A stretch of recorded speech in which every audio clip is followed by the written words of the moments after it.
پاکستان اور دنیا بھر میں لاکھوں دیکھنے اور سننے والوں کو ارشد شریف کا سلام۔ ناظرین، آج وفاقی وزیر برائے ہوا بازی غلام سرور خان صاحب نے PK8303 کی جو کریش انویسٹیگیشن پریلیمنری رپورٹ ہے، ابتدائی رپورٹ ہے، وہ پارلیمان کے سامنے رکھ دی، اور اس رپورٹ میں جو آئیڈینٹیفائی کیا گیا کہ civil aviation authority, control tower اور پائلٹ تمام کی اس حوالے سے غلطیوں کی نشاندہی ہوئی۔ لیکن اس سے بھی زیادہ خوفناک بات جو سامنے آئی کہ پاکستان میں تقریباً 30% پائلٹ، 860 میں سے 262 کے جو کریڈینشلز ہیں، جو لائسنسنگ کا میکانزم ہے، اس پہ بہت سے سوالیہ نشان ہیں، ان کی ڈگریز کے حوالے سے سوالیہ نشان ہیں۔ یہ وہ بات ہے جس کی کہ امپلیکیشنز انٹرنیشنلی بھی ہو سکتی ہیں۔ کیا ان پائلٹس کو گراؤنڈ کر دیا گیا یا ابھی تک یہ جہاز اڑا رہے تھے؟ یہ بھی جاننے کی کوشش کریں گے۔ ساتھ ساتھ پروگرام میں ناظرین یہ بھی جاننے کی کوشش کریں گے کہ کل وفاقی کابینہ کا اجلاس ہوا تھا، اس میں کون سے وہ ایڈوائزرز اور SAPMs ہیں جنہوں نے ابھی تک اثاثے جمع نہیں کرائے۔ ہم نے کل سے اس سٹوری پہ ہم کام کر رہے ہیں اور پروسیس آف ایلیمینیشن سے لوگوں سے بات چیت کر کے ایڈوائزرز ان کا موقف لے کے ہم ایک نتیجے پہنچے اور ایک شخصیت آئیڈینٹیفائی ہوئے ہیں جو ایڈوائزر ہیں اور انتہائی اہم ایڈوائزر ہیں اس حکومت میں، جنہوں نے کل کی تاریخ تک اپنے اثاثے جمع نہیں کرائے تھے۔ وہ کون ہیں؟ ساتھ ساتھ ناظرین، ایک سینئر صحافی عمر قریشی نے اپنی ٹویٹس میں ایک ایشو آئیڈینٹیفائی کیا ڈیجیٹل پاکستان فاؤنڈیشن کا، جو وزیر اعظم کی SAPM اور ڈیجیٹل پاکستان ہے ان کی کمپنی SCCP میں رجسٹر ہوئی۔ تو کیا اس حوالے سے جو سوالات اٹھ رہے ہیں کہ کیا یہ کانفلکٹ آف انٹرسٹ ہے، اس کی کیا تفصیلات ہیں، یہ بھی جاننے کی کوشش کریں گے۔ لیکن پروگرام کا آغاز کرتے ہیں۔ ہمارے ساتھ موجود ہیں وفاقی وزیر برائے ہوا بازی غلام سرور خان صاحب۔ منسٹر صاحب، بہت شکریہ پروگرام میں شرکت کرنے کا۔ آج آپ نے پریلیمنری انویسٹیگیشن رپورٹ PK8303 کی وہ ایوان کے سامنے بھی رکھ دی۔ جو انٹرنیشنل سیفٹی بورڈ ہے اس کی رپورٹ آ چکی ہے ابھی تک؟ ابھی یہ عبوری رپورٹ ہے جی، مکمل رپورٹ تو ابھی نہیں آئی، تو پروسیڈنگز انڈر پروسیس ہیں، اور یہ عبوری رپورٹ آج یہ اکاؤ کی کمپلشن بھی تھی، ان کے رولز میں بھی تھا کہ جلد از جلد انٹرم رپورٹ جو ہے وہ آنی چاہیے، اور ڈیٹیل رپورٹ جو ہے وہ انشاءاللہ امید تو ہے کہ اسی سال by the end of this year وہ رپورٹ بھی آ جائے گی۔ لیکن یہ فیکٹس جو میں نے بتائے ہیں، یہ کچھ فیکٹس تھے، اور فائنل ڈیسیژن یا فائنڈنگ جو ہے انکوائری بورڈ کی وہ اب بھی آنی باقی ہے۔ انٹرنیشنل ادارے بھی اس میں شامل تھے لیکن کوشش ہماری ہے رپورٹ میں؟ اس میں جی یقیناً ہمارا اپنا انویسٹیگیٹنگ بورڈ جو کہ 4 ممبران پہ مشتمل تھا، اور پھر 10 لوگ فرانسیسی تھے جن میں ان کی سول ایویشن کے لوگ بھی تھے، ان کے ایئر بیس مینوفیکچرر کے لوگ بھی تھے، اور ان کے انجن بنانے والی کوئی علیحدہ کمپنی ہے اس کے لوگ بھی تھے، اور پھر یہ جو 2 مین ایکوپمنٹس ہیں، ڈیٹا انٹری ریکارڈر اور کاکپٹ وائس ریکارڈر، وہ ہمارا جو ہیڈ آف انکوائری تھے وہ اور 10 انکوائری افسر جو فرینچ تھے ان کی موجودگی میں اس کی ڈی کوڈنگ بھی ہوئی، اور ساری رپورٹ پھر اس میں وہ شامل تھے جی، انٹرنیشنل ٹیم بھی اس میں شامل تھی، اس میں فرینچ بھی تھے، اس میں ایک USA کا نمائندہ بھی تھا، اور BAE ایک ان کی انویسٹیگیٹنگ ایجنسی ہے اس کے لوگ بھی شامل تھے۔ منسٹر صاحب، آپ نے ایک اور 10-12 لوگوں پہ رائٹ، آپ نے ایک اور بہت جی میں خوفناک کا لفظ استعمال کروں کیونکہ خوفناک اس حوالے سے بھی کہ جتنے پیسنجرز ٹریول کرتے ہیں کہ 262 پائلٹس ان کے لائسنسز صحیح طریقے سے ایشو نہیں ہوئے یا اس میں کچھ مسائل ہیں، تو یہ لائسنس ایشوئنگ اتھارٹی کون سی ہے؟ ان کو لائسنس کون ایشو کرتا ہے؟ لائسنس ایشوئنگ اتھارٹی تو یقیناً سول ایویشن اتھارٹی ہے، اور اس کا لائسنسنگ اتھارٹی اس کا ایک شعبہ ہے، اور اس میں کوئی IT کے لوگ بھی شامل ہیں، اور یہ کھیل کافی عرصے سے کھیلا جا رہا ہے، اور یہ 2 قسم کی چیزیں ہیں جی۔ ایک تو آپ کے بالکل یاد ہوگا، علم میں ہوگا کہ سپریم کورٹ نے بھی اس پہ سو موٹو ایکشن لیا تھا، اور سپریم کورٹ کی بھی یہ ڈائریکشن تھی کہ PIA کے امپلائیز کی انکلوڈنگ پائلٹس کی ان کی ڈگریز بھی چیک کروائی جائیں، تو اس وقت ان کی ڈگریز بھی چیک ہوئیں، تو جس میں سے بہت سارے لوگوں کے ڈگریز فیک نکلیں، جن میں سے کچھ ہمارے پائلٹ حضرات بھی تھے۔ پھر جو 2 فائنڈنگز آئیں، خاص کر ایئر بلو کی فائنڈنگ جو کہ 2010 میں کریش ہوا، اور 2012 میں جو بوجا ایئر لائن کا جہاز کریش ہوا اسلام آباد کے قریب، ان دونوں کی فائنڈنگز میں بھی پائلٹ ایرر سامنے آیا۔ تو ان ساری وجوہات کی بنیاد پہ پھر فیبرری 2019 میں ایک ہائی پاور انکوائری بورڈ تشکیل دیا گیا ایڈڈ بائی گریڈ 22 آفیسر. تو پھر کافی تگ و دو اور کافی لمبی انکوائری کے بعد یہ ایک فرانزک انکوائری ہے. تو یہ ساری چیز سامنے آئی کہ ٹوٹل ہمارے پائلٹس ٹوٹل کی تعداد تو جو ہمارے رجسٹرڈ ایکٹیو پائلٹس ہیں وہ 860 ہیں, جو پی آئی اے میں بھی ایئر بلیو, سرین, ایکس شاہین ایئر ویز کے بھی ہیں, چارٹر اور پرائیویٹ کلبز کے بھی ہیں. ان میں سے 262 انڈر کویسچن نکلے ہیں جن پہ جو انڈکٹڈ ہیں بورڈ آف انکوائری کے آگے. تو اب ان کے بارے میں ان میں سے کچھ لوگ ایسے ہیں جن کے سارے پیپر بوگس ہیں, کچھ کے 4, کچھ کے 2, کچھ کے 1, لیکن اس پہ بھی ابھی پروسیس. تو یہ ایک اہم ایشو تھا اور پرائم منسٹر کے جب ہم نے نوٹس میں دیا تو انہوں نے کہا کہ بالکل یہ انکوائری بھی ہونی چاہیے اور جتنی اس قسم کی اپوائنٹمنٹس ہیں انہیں پراپرلی پروسیڈ کر کے تو انہیں فارغ بھی کرنا چاہیے اور ایسے لوگوں کے خلاف ایکشن بھی ہونا چاہیے. تو یہ ساری چیزیں پرائم منسٹر کے خصوصی احکامات پہ کہ ساری چیزیں دیکھی جائیں کہ ان کی اپوائنٹمنٹس ٹھیک ہیں, میرٹ پہ اپوائنٹمنٹس ہیں, ان کی ڈگریز ٹھیک ہیں, ان کے لائسنسز ٹھیک ہیں, اور پھر پی آئی اے کی ریسٹرکچرنگ بھی کرنی ہے. پی آئی اے کو ہم نے 1960 والا پی آئی اے, 1970 والا پی آئی اے, تو یہ ایک ان کا خواب بھی ہے, ایک ان کا خیال بھی ہے اور ان کی ڈائریکشن بھی ہے, اور ان کی ڈائریکشن کو فالو کرتے ہوئے پھر یہ اہم اقدامات کیے جا رہے ہیں. گو بادل نو خواستہ کہ اتنے لوگوں کے خلاف ایکشن, لیکن یہ ایک مجبوری ہے انسانی جانوں کا مسئلہ ہے. صاحب کافی سیریس چیز آپ نے بہت سیریس چیز آئیڈینٹیفائی کی ہے فلائٹ سیفٹی کے حوالے سے. 860 میں سے 262 پائلٹس جو کویسچنیبل کریڈینشلز ہیں جن کے, تو یہ ابھی بھی جہاز اڑا رہے ہیں یہ والے پائلٹس؟ جی یہ کل ہی جب ہم نے پرائم منسٹر کو بریفنگ دی اور یہ ساری صورتحال سے انہیں آگاہ کیا تو انہوں نے کہا کہ امیجیٹلی ان کے خلاف ایکشن شروع کر دیا جائے اور فوری طور پہ انہیں گراؤنڈ, جس طرح جہاز کو گراؤنڈ کر دیا جاتا ہے, جو تو ملکی ایئر لائنز پہ کام کر رہے ہیں وہ تمام ایئر لائنز کو مطلع کیا جائے, فوری طور پہ انٹیمیٹ کیا جائے کہ ان سے فلائنگ نہ کروائی جائے. اور یہ پائلٹس جہاں بھی ہیں جس ایئر لائن میں کام کر رہے ہیں ان کے بارے میں ان متعلقہ لوگوں کو بر وقت آگاہ کر دیا جائے. تو فرسٹ سٹیپ تو یہ ہے کہ بر وقت ایسے لوگوں کو انٹیمیٹ کرنا کہ ان کی فلائنگ نہیں ہونی چاہیے, ان کے کریڈینشلز انڈر کویسچن ہیں. تو پھر اس کے بعد ان کی پراپر پروسیڈنگ ہونی, انہیں شو کاز دینا, پھر انہیں چارج شیٹ کرنا, ان کی ہیئرنگ کرنا, ان کی ڈاکومنٹری ایویڈنس اگر ان کے پاس کوئی ہے تو وہ ان سے مانگنا یا لینا, اور جو ہم نے اپنی انکوائری کی, فرانزک آڈٹ کیا, فرانزک انکوائری کی, وہ ان کے سامنے رکھنا. تو آپ کی اطلاع کے لیے اور عوام الناس کی اطلاع کے لیے کہ کچھ ایسے لوگوں کو جب پرسنل ہیئرنگ میں شو کاز دے کے بلایا گیا تو 9 ایسے اس میں نوجوان پائلٹ تھے جنہوں نے کنفیس بھی کر لیا کہ ٹھیک ہے ہم نے امتحانات نہیں دیے, ہم سے غلط ہوا, ہماری جگہ کسی نے اور نے بیٹھ کے امتحان دیا. تو یقیناً اس میں سول ایویشن اتھارٹی کے جو لائسنسنگ سیل ہے اس کے لوگ بھی انوالو ہیں اور وہ آئیڈینٹیفائی کر لی ہیں.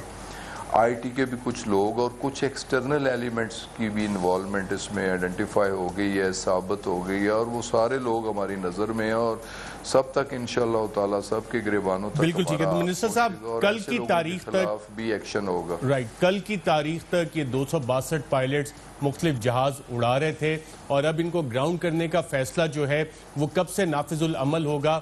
کل کی تاریخ جب شروع ہوگی تو یہ جہاز اڑا سکیں گے یا آج کی تاریخ سے یہ گراؤنڈ کر دیے گئے ہیں؟ یقیناً جی آج ایوییشن ڈویژن اسی کام پہ تھا, میں پارلیمنٹ میں تھا, میں پریس کانفرنس میں تھا, میں عوامی عدالت میں تھا, لیکن میری منسٹری, میرے ایوییشن ڈویژن کے لوگ اسی پہ کام کر رہے ہیں کہ بر وقت تمام ریلیونٹ لوگوں کو اطلاعات کر دی جائیں کہ for the time being in سے فلائنگ نہ کروائی جائے تاکہ ہم ان کے کریڈینشل چیک کر کے فردر پروسیڈ کر سکیں. تو یہ اچھا, جب کریڈینشل چیک ہو رہے ہوں گے, جو پریلیمنری آپ کے پاس منسٹر صاحب اطلاعات آ گئی, انفارمیشن آ گئی, انکوائریز تو چلتی رہیں گی, لیکن جن 262 پائلٹس پہ ابھی تک چیزیں سامنے آئی ہیں، اب کل سے وہ جہاز اڑا سکیں گے یا نہیں اڑائیں گے؟ یقیناً انہیں نہیں اڑانا چاہیے اور وہ نہیں اڑا سکیں گے، یقیناً۔ یہ میک شور ہو چکا ہے، کوئی ڈائریکشنز ایشو ہوگی اس حوالے سے؟ آج یقیناً جی، آج کے دن میں نے بتایا نا آپ کو کہ میری تو مصروفیت پارلیمنٹ کی مصروفیت تھی اور اس طرح کی press conference P I D, اور پھر تو اپنے سیکریٹریٹ کو کہہ دیا ہے کہ فوری طور پہ مطلع کیا جائے اور ان کی فلائنگ روک دی جائے، اور یقیناً انہیں اطلاعات ہوگی۔ بالکل ٹھیک، اس میں اوور سائٹ کا ایک میکینزم ہے جو کہ پالیسی لیول پہ ساری اسٹریٹجیز بنتی ہیں، تو اتنے عرصے سے آپ نے کہا کہ یہ چیزیں چلی آ رہی تھیں، تو وہ اوور سائٹ میکینزم جو ہے وہ کیوں نہیں ان کو آئیڈینٹیفائی کر سکا پہلے، کہ اب جا کے اس حادثے کے بعد 262 پائلٹ جن کے کریڈنشلز ڈاؤٹ فل ہیں وہ جہاز اڑا رہے تھے ابھی تک، اور وہ اوور سائٹ میکینزم سارے کے سارے کیا فیل ہوتے رہے اب تک؟ بس جی، یہ وے فارورڈ میں یہ چیزیں رکھی گئی ہیں۔ جب یہ ساری انکوائری رپورٹس دیکھیں نا، پہلے کسی کی اس پہ توجہ نہیں تھی، اور ان انکوائری رپورٹس کی جو ہم نے کنکلوژن دیکھا، فائنڈنگ دیکھی، بوجا کی فائنڈنگ دیکھی، ایئر بلیو کی فائنڈنگ دیکھی، تو پھر اسی وجہ سے پھر اس سائڈ پہ ہم چلے۔ پھر جب سپریم کورٹ کی ادارے اپنے طور پہ ٹھیک کام نہیں کر رہے تھے، دیکھیں نا، ایک ان سمپل ورڈز کے ایک لینڈنگ ٹھیک نہیں ہوتی، رف لینڈنگ ہوتی ہے، تو وہ اے ٹی سی کی ذمہ داری ہے کہ متعلقہ ریگولیٹر کو اطلاع کرے کہ آپ کی فلاں فلائٹ اور فلاں پائلٹ، اس کی لینڈنگ ٹھیک نہیں تھی، رف لینڈنگ تھی، اس کی ٹیک آف ٹھیک نہیں تھا، اس کی الائنمنٹ ٹھیک نہیں تھی، جو بھی یہ ریگولیٹری وہ دیکھیں اسے پوائنٹ آؤٹ کرنا چاہیے، اور پھر متعلقہ ادارے کو ان کے خلاف کوئی ایکشن بھی لینا چاہیے۔ تو اس کی کوئی کمی محسوس ہو رہی تھی، اور یہی ساری چیزیں اب ریگولرائز کرنی ہیں۔ ایسے لوگوں کو بھی کے خلاف بھی کارروائی ہوگی کہ جنہوں نے ان معاملات سے کوتاہی کی اور نظر انداز کیا ایسے معاملات، ان پہ بھی یقیناً ساتھ ہی ساتھ ان پہ بھی ایکشنز ہوں گے۔ منسٹر صاحب، پاکستان پیپلز پارٹی کے چیئرپرسن بلاول بھٹو نے آپ کی سٹیٹمنٹ کے بعد ایک ٹویٹ کی، اور اس میں ایک تو آپ کے استعفے کا مطالبہ کیا، ساتھ یہ بھی کہا کہ جو پائلٹ شہید ہو گئے ان پہ سارا ملبہ ڈال دیا گیا۔ آپ نے یہ بھی ذکر کیا کہ آپ نے کنورسیشنز سنی تھیں، تو کیا کنورسیشنز تھیں، کچھ شیئر کر سکتے ہیں آپ؟ سر، یقیناً اس انکوائری کو کریڈیبل بنانے کے لیے میں نے کنورسیشن سنی، اور وہ ساری کنورسیشن ابھی انکوائری کا حصہ ہے، اور وہ ریکارڈ میں آئیں گی ساری چیزیں۔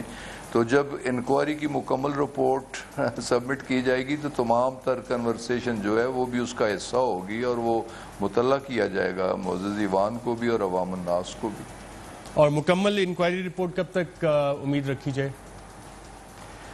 ہماری پوری کوشش ہے جی۔ اس سے پہلے دیکھیں نا ارشد بھائی کہ آج تک جتنے حادثات بھی ہوئے ہیں، جو ریکارڈڈ 12 حادثات ہیں، تو بر وقت ان کی اطلاع نہیں دی گئی، تو ہم نے تو یہ پہلی بار پرائم منسٹر کی خصوصی ہدایات پر کہ منیمم وقت میں یہ انٹرم رپورٹ ہے، لیکن ہم نے کوشش کر کے دیکھے، کووڈ بھی تھا لیکن اس کے باوجود انکوائری ٹیم کو ریلیکسیشن دی گئی، انہوں نے انکوائری کی، جو فارنرز آئے ایس او پی میں ریلیکسیشن دی گئی، وہ بھی انکوائری میں شامل ہوئے۔ پھر وہ امیڈیٹلی 1 جون کو وہ دونوں ایکوپمنٹ، کاکپٹ وائس ریکارڈر اور ڈیٹا انٹری ریکارڈر، وہ دونوں لے کے گئے۔ پھر وہاں انٹرنیشنل ٹیموں کی موجودگی میں اس کی ڈی کوڈنگ ہوئی اور ساری رپورٹ۔ تو یہ پروسیس ہم کوشش کر رہے ہیں کہ اسی سال میں مکمل ہو جائے، اور مکمل انکوائری کی رپورٹ اسی سال کے آخر میں معزز ایوان کے سامنے رکھ دی جائے کہ کون اس کے ذمہ دار ہیں، اور صرف رپورٹ نہ رکھی جائے بلکہ ساتھ ہی ایکشن بھی پروپوز کر دیا جائے، جو ایکشن لیا جائے وہ اس ایکشن سے بھی قوم کو مطلع کیا جائے۔ تو یہ سارا ایک خود اس کا ہم نے ایک لے لی ہے، ذمہ داری لے لی، اور انشاءاللہ تعالیٰ یہ ذمہ داری ضرور پورا کریں گے۔ اچھا منسٹر صاحب، آپ نے عادل شاہ زیب کے پروگرام میں ذکر کیا تھا، اثاثہ جات اور ایس اے پی اینز اور ایڈوائزرز کے حوالے سے اپنے خیالات کا اظہار بھی کیا تھا۔ کل کی کابینہ میٹنگ میں کیا یہ چیز واضح ہو گئی کہ تمام ایس اے پی اینز اور ایڈوائزرز نے اپنے اثاثے جمع کروا دیے؟ وزیراعظم نے 2 ہفتے کا ٹائم دیا تھا، 1 ماہ سے کل زیادہ کا عرصہ ہو گیا، 100% ایسٹ جمع ہو گئے کل ایڈوائزر اور ایس اے پی ایم کے؟ میرا خیال ہے ماسوائے کوئی ایک دو دوستوں کے ساروں نے جمع کروا دی اور جو رہتے ہیں وہ بھی جمع کروا دیں گے کہ پرائم منسٹر نے کل پھر ڈائریکشن دی ہے کہ تمام لوگوں کے جمع ہونے چاہیے. تو میرا خیال ہے اب اس میں کوئی کسی طرف سے کوئی کوتاہی نہیں ہوگی, سب کو جمع کرانے ہوں گے کہ پرائم منسٹر نے خصوصی طور پہ ہدایات جاری کر دی. تو نیشنلٹیز کے حوالے سے بھی پرائم منسٹر نے کل کوئی ہدایات جاری کی؟ دیکھیں ایز سچ کوئی کمپلشن تو نہیں ہے. سپریم کورٹ نے ایک کیس میں ڈیول نیشنل کو اجازت بھی دی ہے کہ اور کوئی قانون میں اس میں قانون سائلنٹ بھی ہے کہ ڈیول نیشنلٹی, لیکن اگر کسی کی ڈیول بھی ہے تو اسے ڈکلیئر کرنے میں تو میرا خیال ہے کوئی ایزیٹیشن نہیں ہونی چاہیے کہ کسی کی ڈیول نیشنلٹی ہے تو وہ بھی ساتھ اسے ڈکلیئر کر دینی چاہیے. ہدایات تو یہ بھی ہیں. کل کابینہ میں سنا ہے فواد چودھری صاحب کے انٹرویو کا بھی ذکر ہوا, تو اس سے کوئی جنگ و جدل کا ماحول کریٹ ہو گیا تھا؟ فواد چودھری نے کچھ اس قسم کے ماحول پیدا کرنے کی کوشش کی, لیکن پرائم منسٹر نے اس ماحول کو ٹھنڈا کر دیا. اور اصولی طور پہ فواد چودھری کو یہ کرنا نہیں چاہیے تھا, اس طرح کا انٹرویو دینا بھی نہیں چاہیے تھا, اور حقیقت کا ہے اس کے ساتھ تعلق بھی کوئی نہیں کہ کوئی گروپ بندی نہیں ہے اور کوئی کسی کے خلاف نہیں ہے, کوئی کسی کے خلاف سازش نہیں کر رہا. اور میں یہ کچھ صرف سٹیٹمنٹ نہیں دے رہا کہ پوری پارٹی ایک ہے, یکسوئی کے ساتھ اپنی لیڈرشپ کے انڈر کام کر رہی ہے. چلیں وہ تو متحد پارٹی کا ایک امپریشن دینا ہے, اور بطور وزیر میں آپ کے خیالات اور اس سٹیٹمنٹ کا بالکل احترام کرتا ہوں, لیکن جو آپ نے پروگرام میں عادل شاہ زیب کے ہم ٹی وی میں بات کی تھی اس میں تو آپ نے بھی تقریباً جو ان الیکٹڈ لوگ ہیں ان پہ آپ نے بھی سوالات اٹھائے تھے, فواد چودھری صاحب نے بھی وہی سوالات اٹھائے. تو جو الیکٹڈ نمائندے ہیں سر سوال میرا پورا سن لیجئے گا, آپ کی پارٹی کی کافی اچھی خاصی نمائندگی ہے پارلیمان کے اندر, تقریباً 150 کے لوگ قریب لوگ الیکٹ ہو کے آئے ہوئے ہیں, تو وہ کال پڑ گئے ان میں سے کسی میں اتنی کیپیبلٹی نہیں ہے کہ وہ پاکستان تحریک انصاف کی اہم ان وزارتوں میں نمائندگی کر سکے جو لوگوں سے ووٹ لے کے آئے ہوئے. اور آئین پاکستان بھی یہی کہتا ہے کہ پاکستان میں حکمرانی کا جو حق ہے وہ جو لوگ جن لوگوں کو الیکٹ کرتے ہیں ان کا ہے, the chosen representatives of the people of Pakistan. بالکل ارشد بھائی, آپ نے بجا فرمایا کہ میں نے اس سے پارٹی کی جو کیبنٹ میٹنگ کے بعد انفارمل میٹنگ ہوتی ہے, ایک میٹنگ میں اس آج سے بہت پہلے یہ پوائنٹ آؤٹ کیا تھا کہ پرائم منسٹر صاحب آپ کا الیکٹورل کالج جو ہے الیکٹڈ ریپرزنٹیٹیوز ہیں اور اتنی خاصی بڑی تعداد میں موجود ہیں, اور انہیں بھی یہ حق کے نمائندگی کیبنٹ میں انہیں بھی ملنا چاہیے اور یہ ان کا رائٹ ہے. تو دیکھیں پارٹی کے فورمز ہیں نا, جیسے کہ پارٹی کی کور کمیٹی کا ایک فورم ہے کہ جو انٹرنل افیئرز ہیں ان پہ بات ہم کرتے ہیں اور کرنی بھی چاہیے, اور جو صحیح بات ہے اسے پوائنٹ آؤٹ بھی کرنا چاہیے. تو میں نے تو بالکل کیا تھا, پہلے بھی کیا ہے, عادل کے پروگرام میں بھی کیا ہے, اور ایک ریلیونٹ بات تھی اور پرائم منسٹر نے اس کا اثر بھی لیا ہے, ایکشن بھی کیا ہے. اور پرائم منسٹر نے سیکنڈ جو اس کے بعد امیڈیٹ میٹنگ ہوئی کیبنٹ کی, اس میں بڑی کلیئر ڈائریکشن بھی پرائم منسٹر نے دی کہ تمام لوگ اپنے ایسٹس ڈکلیئر کریں. تو مثبت رستے پہ ہے پارٹی بھی اور لیڈرشپ بھی, اور جو فیصلے ہو رہے ہیں ان پہ عمل درآمد بھی ہو رہا ہے. تو انشاءاللہ جن لوگوں نے ابھی تک ڈکلیریشن نہیں کی ماسوائے ایک دو کے, تو وہ بھی سارے کر دیں گے. ان ایک دو میں ایک تو ایڈوائزر بھی ہیں, اور وہ ایڈوائزر کیا حفیظ شیخ صاحب ہیں جو ایڈوائزر آن فائننس ہیں؟ میرے ذاتی علم میں نہیں ہے, لیکن جو بھی ہے پرائم منسٹر کی بڑی کلیئر ڈائریکشن ہے, اور جو بھی ہے اسے کرنا ہوگا, اور میرے خیال ہے سب کی کوئی ایزیٹیشن بھی نہیں ہے, کر دیں گے. کسی نے آج کیا کوئی کل کر دے گا. اچھا منسٹر صاحب, کیا پارٹی میں تو کسی نے کھول کے جی آپ بات مکمل کر لیں. نہیں, میں آپ کی بات سننا چاہتا ہوں. اچھا, پارٹی میں کیا یہ ایک تاثر اور ایک فیلنگ پائی جاتی ہے کہ پاکستان تحریک انصاف میں یہ جو چھاتا بردار ایک فورس آئی ہوئی ہے جو ایس اے پی ایمز اور ایڈوائزرز کی شکل میں, تمام اہم وزارتیں بھی اور فیصلے ان کے پاس ہیں, جس وجہ سے پارٹی کو آپ جیسے الیکٹڈ لوگ ہیں ان کو جواب دینے پڑتے ہیں, کانفلکٹ آف انٹرسٹ کے معاملات ان کے ہوتے ہیں, فیصلے سارے وہ لے رہے ہوتے ہیں, اور جواب دہی آپ لوگوں کی ہوتی ہے, پارلیمان میں آپ لوگوں کو بیٹھ کے ڈیفینڈ کرنا پڑتا ہے. یہ فیلنگ کتنی سٹرونگ ہے؟ ایک انریسٹ تو موجود ہے جی، اور یقیناً ایک فیلنگ مجھ جیسے شخص کی بھی ہے، اور یہی وجہ ہے کہ میں نے کور کمیٹی میں بھی اس پہ بات کی، پارٹی کی ایک میٹنگ میں بھی اس پہ بات کی، اور پھر مجھے مجبوراً میڈیا میں بھی یہ بات کرنی پڑی، اور یقیناً جو الیکٹڈ ریپرزنٹیٹیوز ہیں ان کا ایک رائٹ بھی ہوتا ہے، اور یقیناً کچھ لوگ ان میں ایسے بھی ہیں کہ جو کل کسی اور کے ساتھ بیٹھے تھے آج ہمارے ساتھ بیٹھے ہیں، آنے والے وقت میں وہ پھر کسی کے ساتھ ہوں گے۔ ہم لوگ تو وہ ہیں کہ جن کی بقا، سیاسی بقا بھی اس پارٹی کے ساتھ وابستہ ہے، جن کی لائلٹیز بھی اس پارٹی اور اپنی لیڈرشپ کے ساتھ وابستہ ہیں، تو یقیناً لوگوں نے ہم لوگوں پہ اعتماد کیا ہے، پارٹی پہ اعتماد کیا ہے، ہماری پارٹی کی لیڈرشپ پہ اعتماد کیا ہے، ہمیں ووٹ کیا ہے، ہمیں پارلیمنٹ میں بھیجا ہے، ہمیں آ کے نمائندگی دی ہے، تو لوگ توقع بھی کرتے ہیں اور لوگوں کے آگے آنسریبل بھی ہم ہیں، تو یقیناً پارٹی کے ایک واضح طبقے کے اندر یہ سوچ پائی جاتی ہے، اور اس سوچ کا اظہار وقتاً فوقتاً پارلیمنٹری پارٹی کے اندر بھی ہوتا ہے، کیبنٹ میں بھی ہوتا ہے، انفارمل میٹنگ میں، اور کور کمیٹی کی میٹنگز میں بھی اس پہ لوگ بات کرتے ہیں، تو یہ ایک کنسرن تو لوگوں کا ہے۔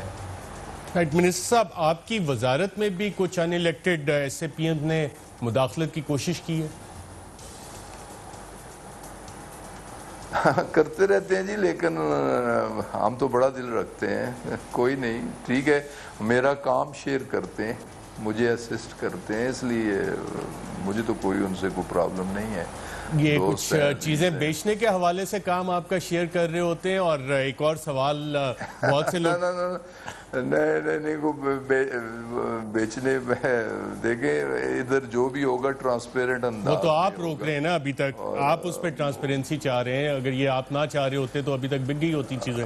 نہیں، یقیناً اب اس پہ جو لاسٹ کیبنٹ تھی، اور اس سے پہلے اس پہ میٹنگ بھی ایک ہوئی، اور وہ B O I board of investment کو کہا گیا کہ آپ وہ دیکھیں اور اس کے بعد اپنی ایک تجویز کریں، اور جو وہ ٹاسک فورس بنی تھی وہ بھی ختم کر دی گئی۔ تو ہمارا یہ تھا کہ جو بھی ہو قواعد و ضوابط کے مطابق ہو، قانون کے مطابق ہو، اگر اسے پرائیویٹائز کرنا ہے یا لیز آؤٹ کرنا ہے تو اس کے لیے پرائیویٹائزیشن کمیشن موجود ہے، ایک بالکل ٹھیک ہے، وہ پروسیس ہونا چاہیے، اس کے مطابق اسے غلام سرور خان صاحب، آپ ایک پرانے منجھے ہوئے سیاستدان ہیں جو بار بار پارلیمان میں بھی آئے، وزیر بھی آپ بنتے رہے، کیا آپ نے پاکستان کی تاریخ میں یہ چیز دیکھی ہے کہ کچھ چھاتہ برداروں کی فوج آتی ہے، بریف کیس اٹھا کے پاکستان میں آتے ہیں، لینڈ کرتے ہیں، فیصلے کرتے ہیں، اس میں پتہ نہیں اب کون کون سے ان کے دوست یار ہوتے ہیں باہر بیٹھے، ان کو فائدے ہوتے ہیں، پھر وہی حکومت جاتی ہے، بریف کیس اٹھا کے چلے جاتے ہیں، اور آپ جیسے جو الیکٹڈ سیاستدان ہیں وہ پھر نیب کے کیسز اس وجہ سے بھگتتے ہیں؟ یہ ہمارا سلسلہ رہا ہے، اس طرح کا تاریخ ہے اس طرح کی؟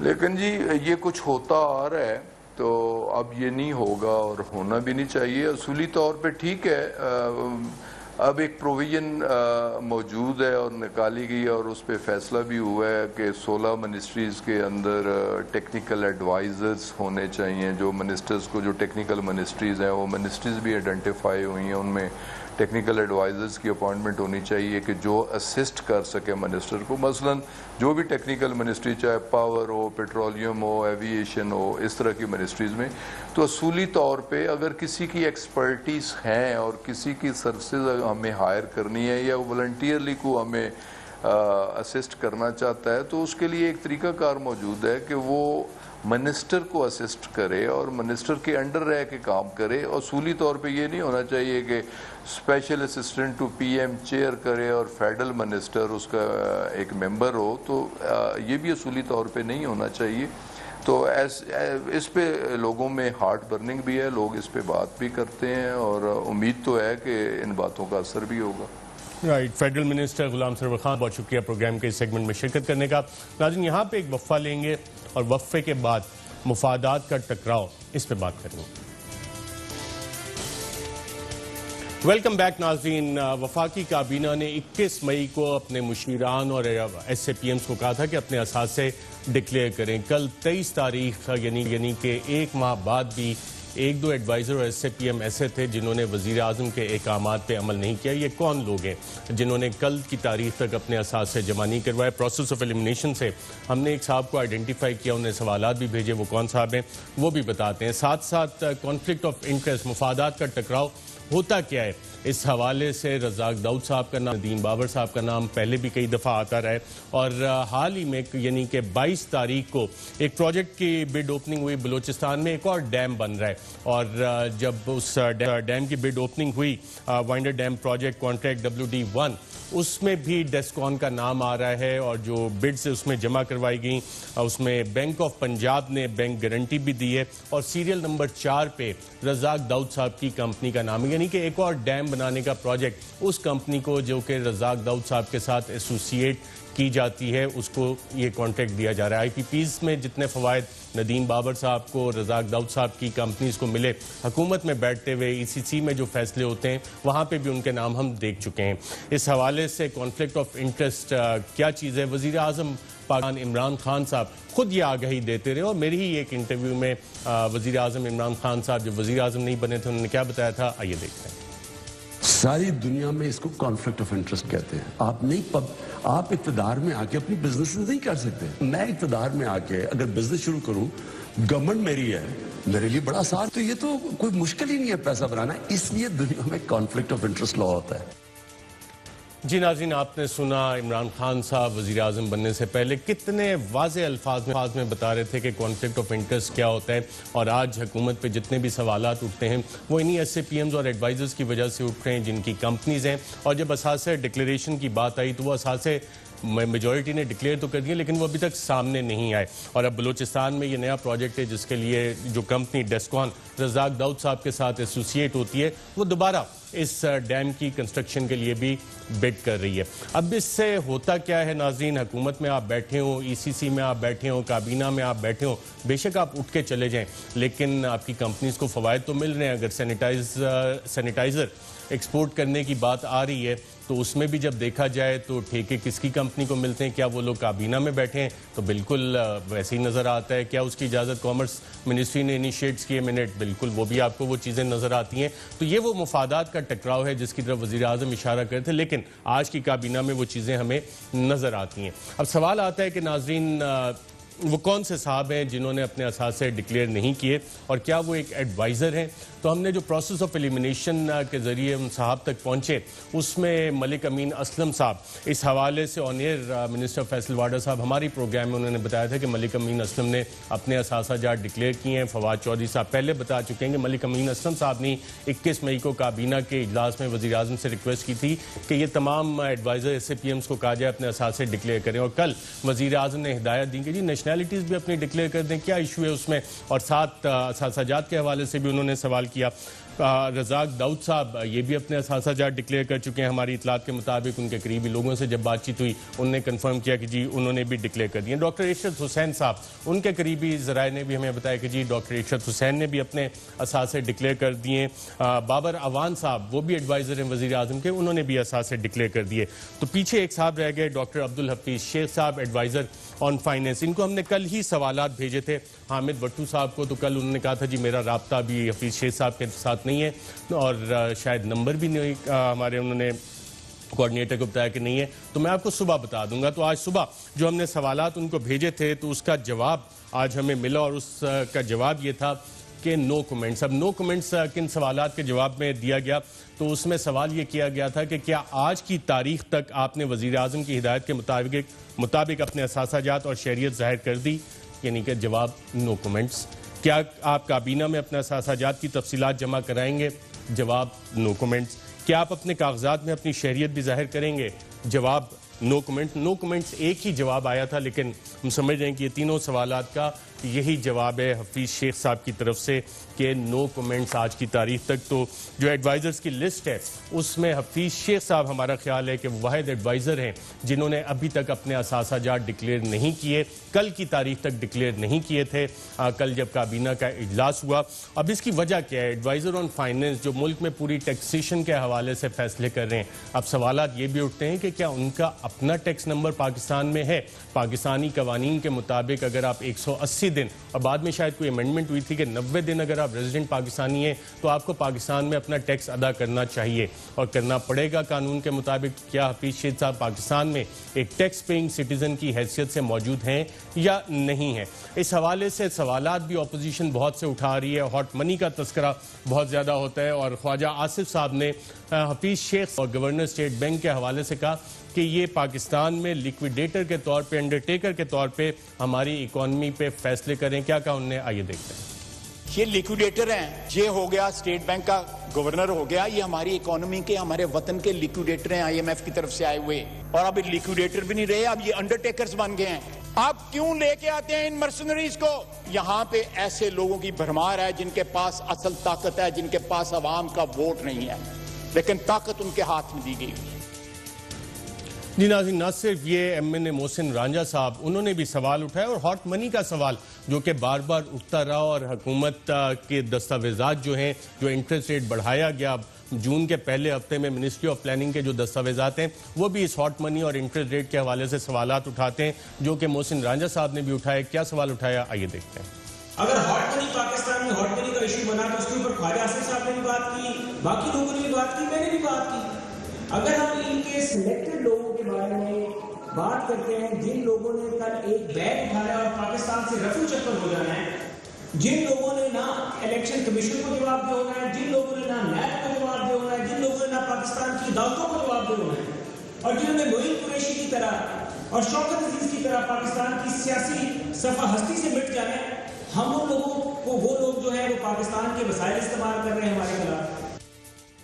جی ناظرین, آپ نے سنا یہ سوال بھی اٹھایا, ساتھ ساتھ یہ سوال بھی اٹھایا گیا کہ کیا ان کو ٹھیکے مل رہے ہیں. کون ہے ندیم بابر, رزاق داؤد صاحب, جو کہ ایک سوال پاکستان تحریک انصاف کے اندر سے بھی اٹھ رہا ہے کہ 150 لوگوں جو قومی اسمبلی میں بیٹھیں, کیا ان میں یہ کیپیبلٹی نہیں ہے جو لوگوں کے ووٹ لے کے آئے.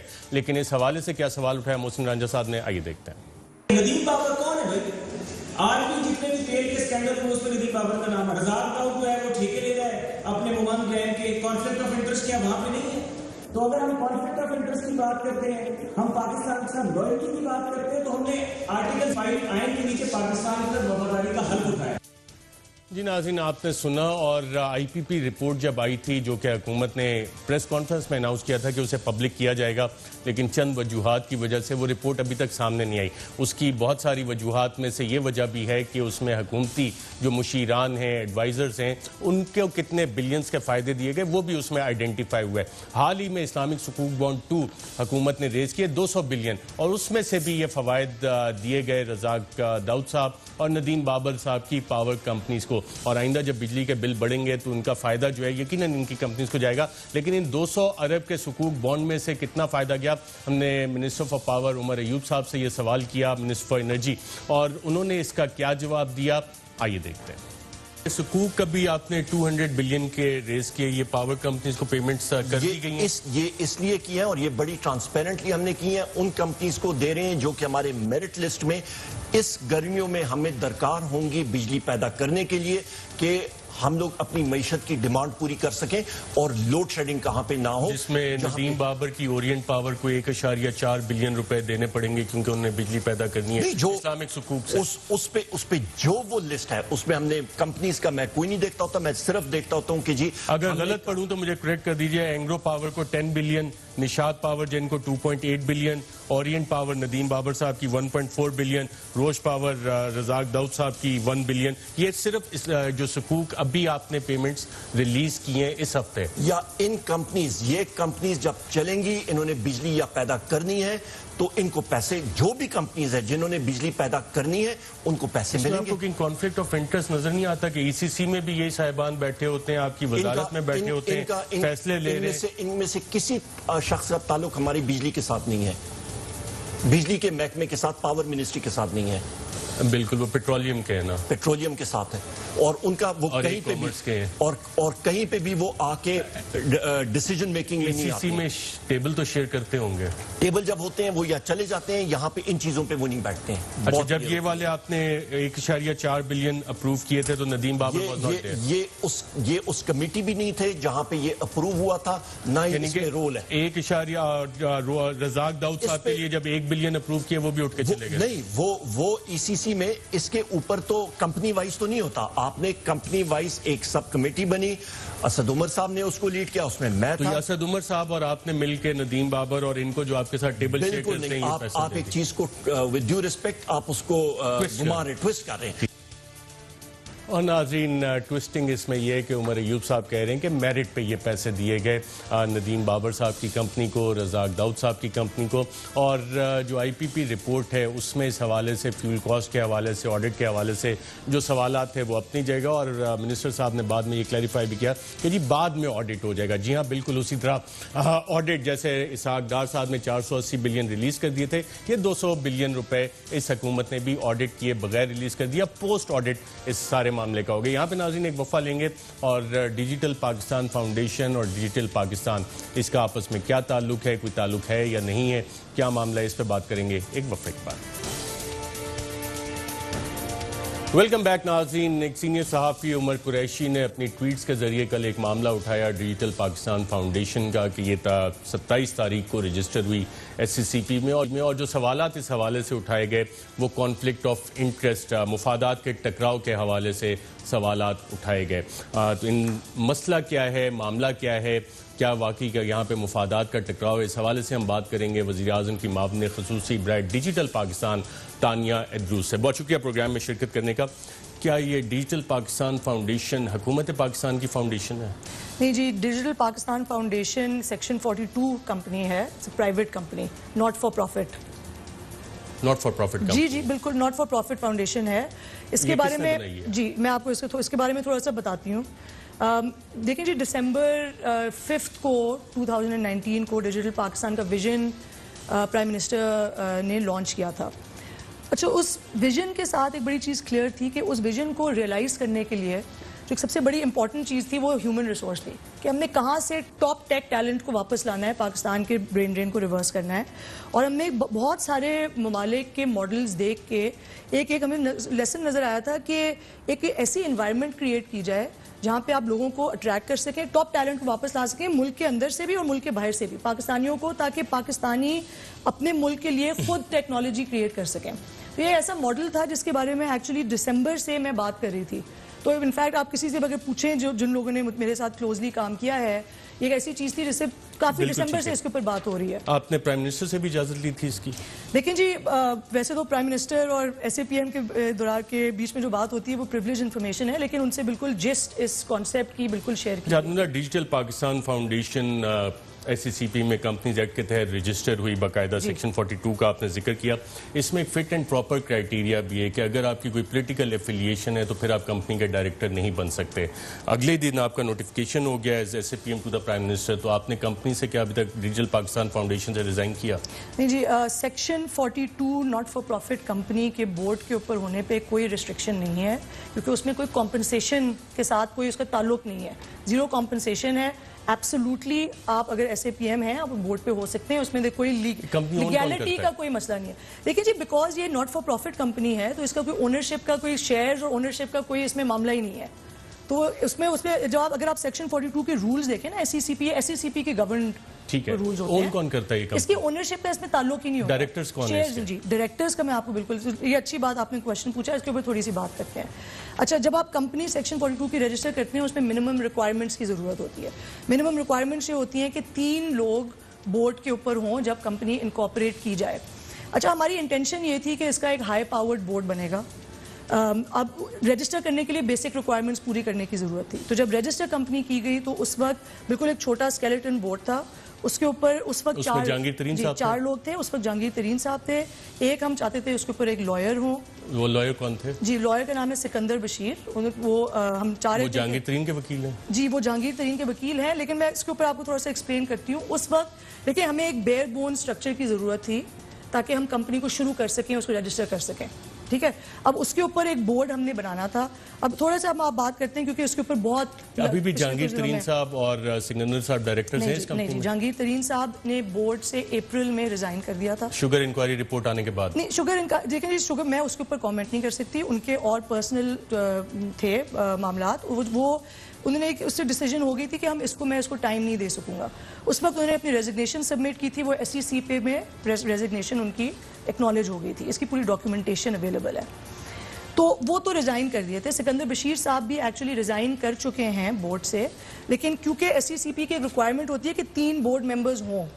اب میں آپ کو اس کی تھوڑی سی ٹائمنگ ذرا سمجھنی ضروری ہے, کیونکہ جب یہ کمپنی بنی تھی آپ کو یاد ہوگا کہ کرونا کا پہلا کیس پاکستان میں لیٹ فیبروری میں ہٹ ہوا ہے.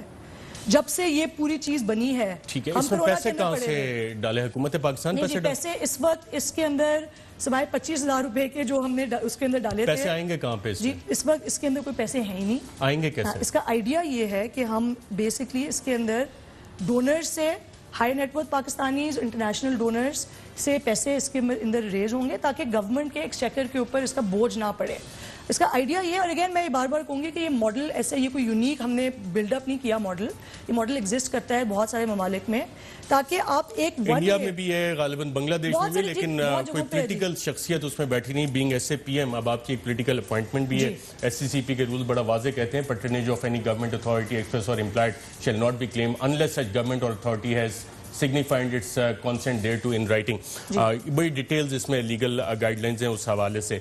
تو کانفلکٹ آف انٹرسٹ آپ کو اس میں نظر نہیں آ رہا؟ ڈیجیٹل پاکستان اور ڈیجیٹل پاکستان فاؤنڈیشن. جی دیکھیں جی, کانفلکٹ آف انٹرسٹ تو تب ہونا جب اگر کوئی اس کمپنی نے کسی گورنمنٹ کے کانٹریکٹ پہ بڈ کرنا ہو. ایک تو فرسٹ آف آل ایسا ہے ہی نہیں. سیکنڈلی یہ کمپنی اس وقت نہ آپریشنل ہوئی ہے نہ اس میں کوئی پیسے آئے ہیں. تو اس کا جو پرپس ہے وہ یہ ہے کہ اس کے اندر آپ ٹاپ ٹیلنٹ کو لائیں, ٹاپ ٹیلنٹ آ کے گورنمنٹ کے لیے, پبلک سیکٹر کے لیے کام کرے اور کنٹریبیوٹ کرے without taking anything from the government, without being burden on the exchequer. تو ایکچولی اس کا جو پرپس ہے نا وہ بیسکلی ون وے کنٹریبیوشن ہے towards the government, not taking anything, not bidding on contracts, not doing anything of that sort. یہ again یہ بڑا, میں اس کو بہت کلیریفائی کرنا چاہوں گی بیکاز یہ چیز سمجھنی بڑی ضروری ہے. یہ آئی تھنک بڑی ایک مس ریپرزینٹ کی گئی ہے ان دا لاسٹ 24 آورس, اور میرا پرپس آج آنے کا یہی تھا کہ اس کو دیکھیں, ان چیزوں کو کلیریفائی کرنا چاہیے. میں آپ کو تھوڑی سی ایک اور بات کہنا چاہوں گی جس کے اوپر ہم انفارچونیٹلی فوکس ذرا چھوڑ دیتے ہیں. دیکھیں جی, یہ سمجھنے کی کوشش کریں پچھلے 3-4 مہینے میں جب سے میری اپوائنٹمنٹ ہوئی ہے. آپ نے جوابات دے دیے, میرے پاس ٹائم ختم ہو گیا تھا روز باچ پروگرام میں شرکت کرنے کا. ناظرین آج کے پروگرام میں اتنا ہی, اجازت دیجیے گا. اللہ حافظ.